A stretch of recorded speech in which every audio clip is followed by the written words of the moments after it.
Campaign de Cuellar. Hi. And Vanessa's not here this week. She's under the weather. So we've got a new co-host, at least for this week, Sara. Hi. So Sara is on the team. I met her day one of launch. So tell us more about you, Sara. Well, I'm a retired educator, taught for 23 years and retired due to illness, a disability, about 2.5 years ago.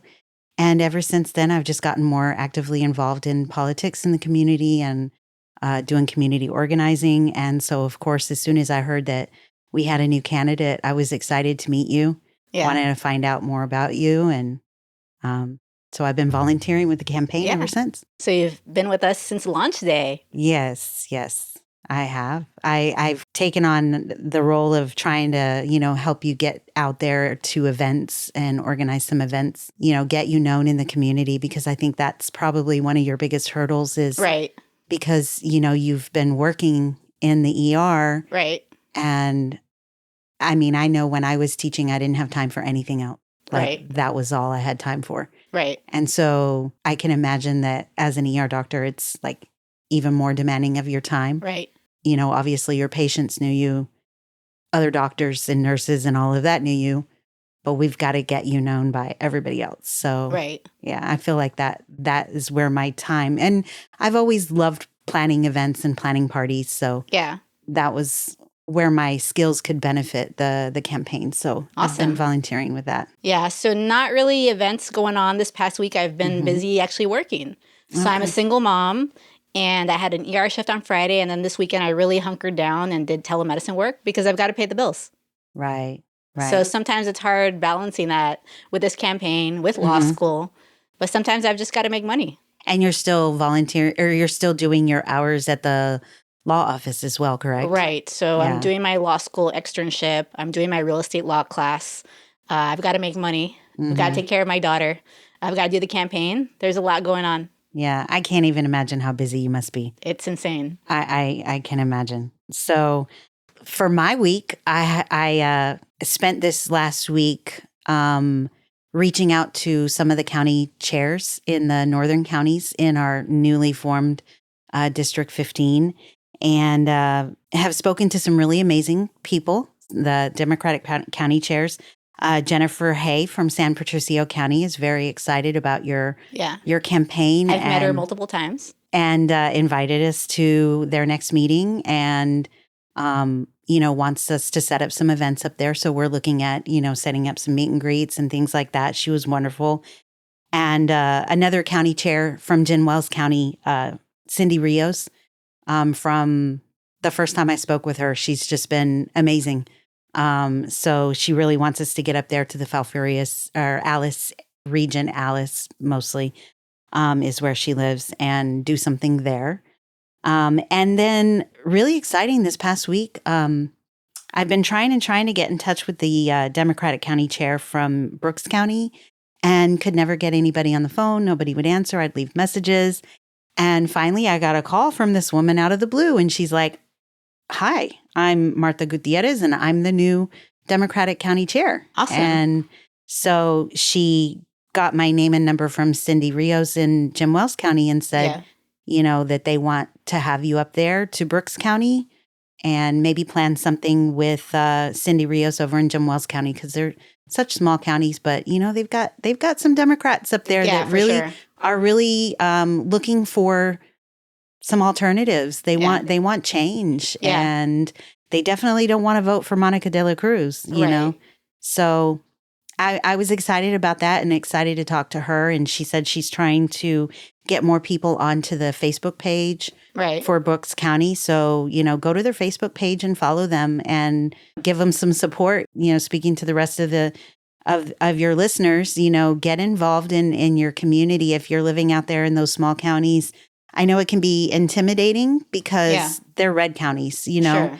And so when they get out and, sometimes they feel like, sometimes even afraid to admit that they're Democrats, but there's power in numbers. So get together with your neighbors, find out who votes like you, and and plan some events, you know? And I want to shout out to Pam Myers at Aransas County too. Oh, yeah. She had an amazing barbecue. Right. And I think there was like 6 different county chairs all came together to support her in that barbecue over in Rockport. And I was really super impressed with that. It was great. I think we can get you up there and get you well known in those counties. And I'm happy to do that because I think it's really important to make sure that people are heard, even if their county's not very highly populated, even if there's not a lot of Democrats there. Mm-hmm. It's really important to learn what their issues are because it's going to affect everyone if I'm elected. Absolutely.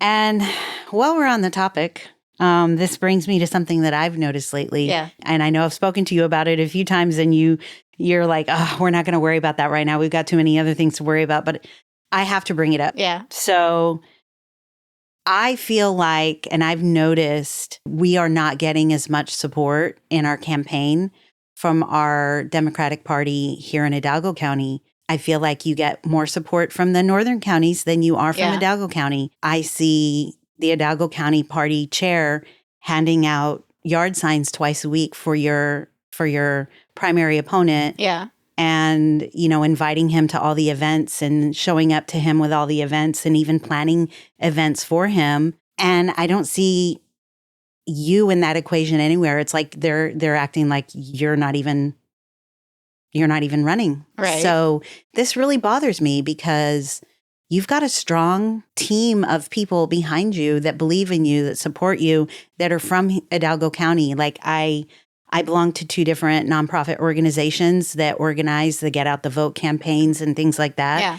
And I know all of them want you. Yeah. Like they are all going to vote for you. Yeah. And I'm an extremely strong candidate. I have 100% confidence that I'm the best candidate in this entire race. So how does it make you feel to be ignored by our party here in Hidalgo County like that? I was raised for this moment. I was raised to believe that I was never going to have a fair shot and that I just needed to work hard.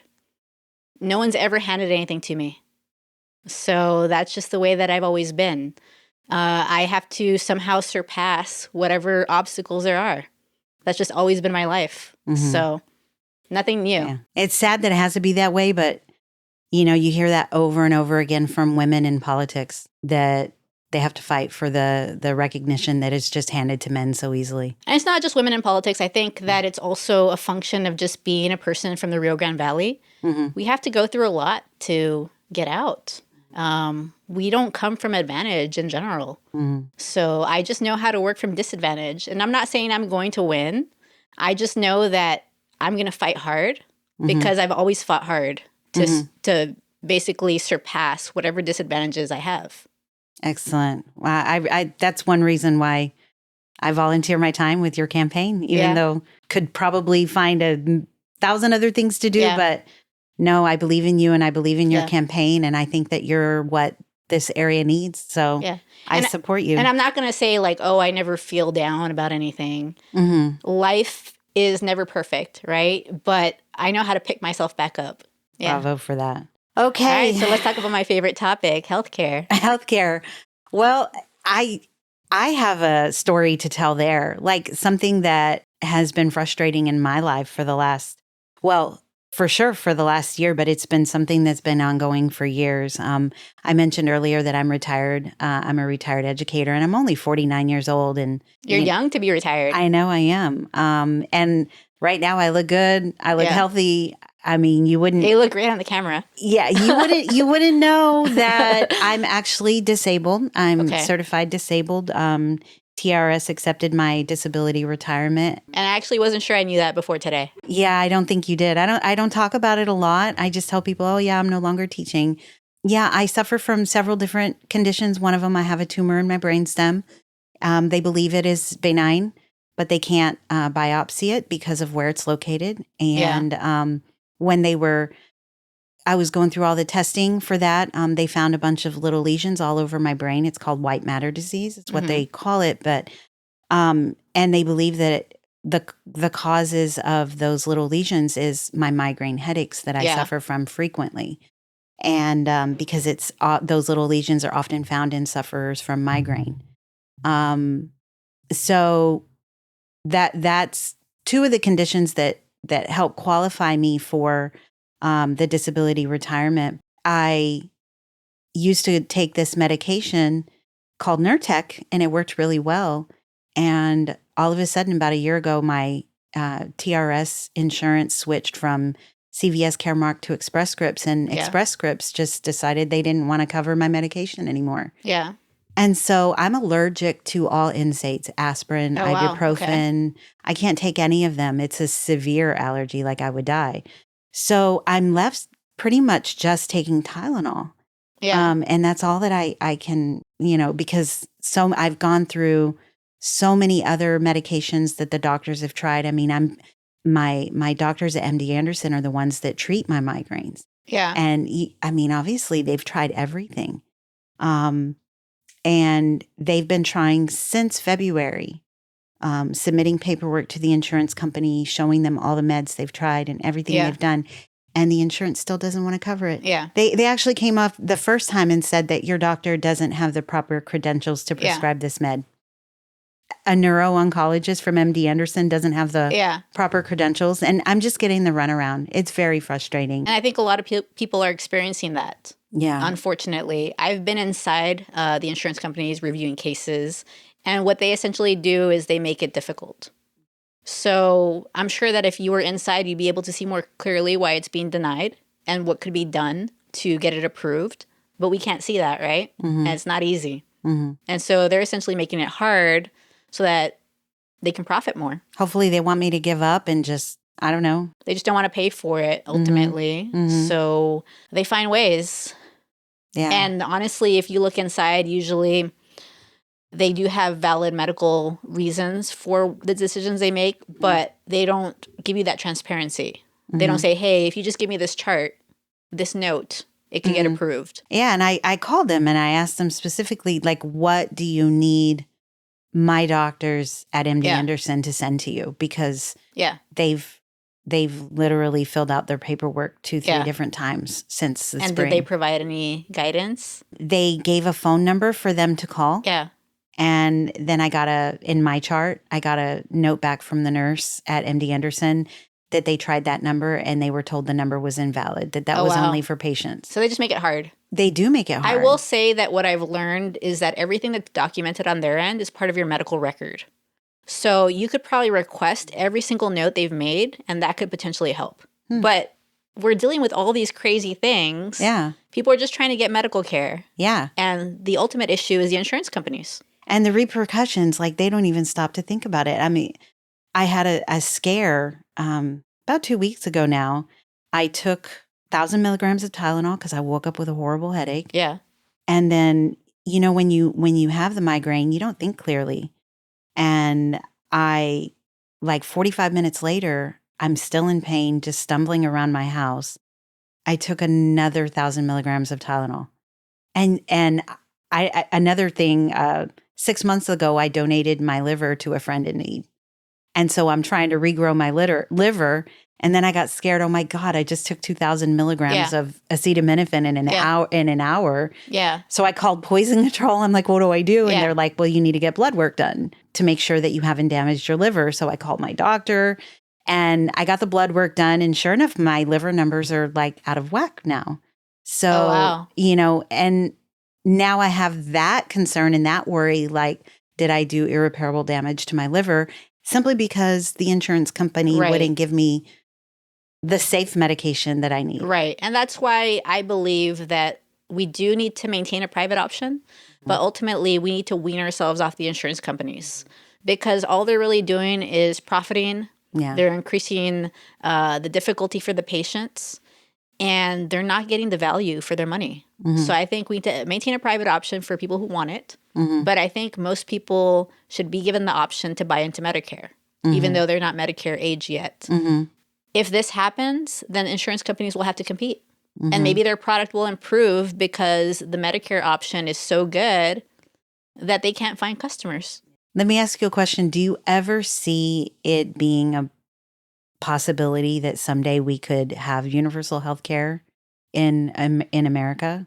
I think it's possible, but I think we're really far off and a lot needs to be fixed first. Okay. I don't think it's a good idea to go to universal health care if we're not going to take out the insurance companies and the middlemen out of the processes. Mm-hmm. So we can't have universal health care, but then still allow insurance companies to administer things like Medicare Advantage Mm-hmm. or middlemen like pharmacy benefit managers, or even what's happening now, like having prior authorization for Medicare. Mm-hmm. There's so much that needs to be fixed. So there's prior authorization for Medicare too? Well, there already has been some, Mm-hmm. but I think it has increased recently. They were doing some type of trial. Okay. Yeah. I didn't even know that. Wow. Yeah. So My there's goodness. a lot. And it's not just that. I think our general health as a country is so bad. Yeah. I think that also needs to be worked on before we can afford universal health care. So that brings me to another point of discussion that I wanted to bring up. I know they have been talking about Casey Means, Right. who is Trump's pick for the Surgeon General for the United Right. States. Tell us what you think about Casey Means. I have a lot of thoughts about Casey Means. I figured you would. I have my own podcast, which actually I haven't been on recently because I'm so busy. Casa de Cavazos, that I've done with my brothers. And that has been a topic since the beginning. Almost the beginning, since January. I have big problems with Casey Means and with RFK. So these are people who don't really understand the medicine, who really are about blaming the wrong people, and who I think they have profit motives, and that's going to create damage to our health. RFK has already been in the administration. He said a lot of things that really don't make sense. His Maha report had some truths and some untruths. He really doesn't understand medicine. He ends up blaming the doctors rather than blaming other issues such as corporations, such as the profiting that goes on, things like that. And then now we have Casey Means, who was nominated quite a while ago, but she's barely coming up for confirmation hearing now. Yeah. I think we could probably point to a lot of people in Trump's administration that are not qualified for their jobs. I don't know why they're getting confirmed. And that's why we need better representation in Congress and people that are going to stand up to these ridiculous appointments and say, no, there's got to be someone out there who's better, you know? And Monica de la Cruz is not going to speak out. No. She doesn't speak out about anything. She's just a Trump puppet. So she's certainly not going to be the person to say, hey, RFK doesn't know what he's doing. Hey, Casey Means doesn't know what she's doing. She's never going to be that person. So if she gets confirmed, we're going to have a Surgeon General who didn't finish her medical residency. She did have a medical license at some point because she was practicing functional medicine, but she didn't really practice the type of medicine that we would need to really have someone that has an understanding. Like someone who did primary care, someone who did emergency medicine, someone who did general surgery. And then just the thoughts that she has, they just don't make sense. I mean, obviously we need better diet, better exercise, things like that, but she doesn't get it. Yeah. A lot of it too ties back to socioeconomic things. Some people can't afford to have the best diet, the best exercise. I mean, right now people are struggling with this economy. There are probably a lot of people who are working a lot of hours. Oh, yeah. Households where both parents have to work. And stress and what that does to the body and how many medical problems are caused by stress. Right. And then, you know, sometimes you're so busy, you pick up fast food. Yeah. I mean, that's happened to me recently because I was doing law school externship. Then I had to go buy a microphone at Best Buy. And I thought, I'm starving. I haven't eaten all day. Let me grab some McDonald's. Yeah. And that's a poor decision. But sometimes that's what happens because the lives that we're leading now are crazy. Yeah. And that's because that's what we have to do to make it. I remember when I was teaching, I'd probably pick up fast food for me and my kids at least twice a week. Just because I would get out of work so exhausted. I'm like, I can't. Right. I just can't even think about the idea of going home and cooking. Right. And, you know, that's not good for them, not good for me. And it's unfortunate. Right. And then you have someone like Casey Means who comes from a life of privilege, which I don't have anything against that. Yeah. But just understand that other people don't have that privilege. Right. So she's talking about going to farmers markets, making sure she gets the best quality ingredients. I personally don't know when I'd have time to go to the farmer's market because I'm so busy. And then the time to cook. It's very, very draining. So this is the pattern of this administration, like you said, right? A lot of people who are unqualified, but it particularly galls me when it has to do with healthcare. Yeah. Because this is really going to affect people's lives, people's health. Yeah. With RFK being anti-vax. And a millionaire in charge of the Department of Education who probably never even went to public education in her life. So, Right. And that was in his previous administration too. Same thing. I will say something about me that I like to have very qualified people with me. Yeah. I'm not intimidated by it. I want people who are qualified and even more qualified than me. And I think that's the kind of people you need. Yeah. Because it just doesn't make sense to get people who don't know what they're doing because of whatever reason you have, whether it's just a political reason or they're a buddy or whatever it is. We just need the best people. Yes, absolutely. I respect that about you. And that's one reason why I support you and I want you to win. Yeah. So we're going to keep working hard. Excellent. We're going to keep doing the pod. Yes. We're going to keep doing videos. We're going to keep doing content. We're going to keep doing events. Hopefully meet up with some people in the other counties like you talked about. Yes. We want to get some of those set up. So yeah. Thank you for having me today. Yeah.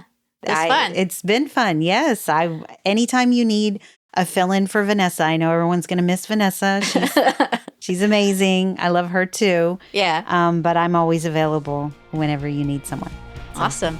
So don't forget to go to drquedforcongress.com and donate. Thank you. Until next time. We'll see you later.